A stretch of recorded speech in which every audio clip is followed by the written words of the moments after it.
नमस्कार जय जगन्नाथ। तो मुझे तमिलनाडु अच्छी मो बापा को पिंड मुझे पकड़ पड़ा कहीं मो घर को जापरूनी आई आज मो सांग मानी बनई किसी खाइबा यहाँ मिक्सचर आटा डाली यहाँ भात यहाँ खीरी मो सांग सोई।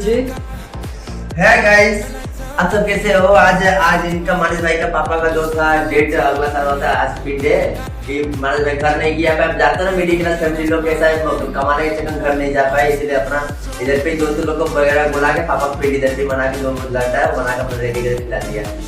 अब मिडिल क्लास फैमिली का जैसा है, घर पे भी माँ बाप मनाया, घर पे माँ मनाया और इधर पे बेटा, इधर पे हम लोग भी इधर पे जैसा हमारा भी बाप है यही होता। फिर हम लोग इधर कमाने आया, मजबूरी हम लोग का है ना, एक मिडिल क्लास फैमिली के साथ ऐसा ही होता है। दोस्त का बाप हमारा भी बाप हुआ, हम भी थोड़ा बहुत अपना दोस्त का साथ हेल्प कर दिया। अब क्या हुआ, अब दोस्त गाँव नहीं जा पाया तो दोस्त का तो साथ देंगे ना हम लोग, चाहे कुछ भी हो जाएगा तो दोस्ते का साथ देंगे। चल नमस्कार, जय जगन्नाथ।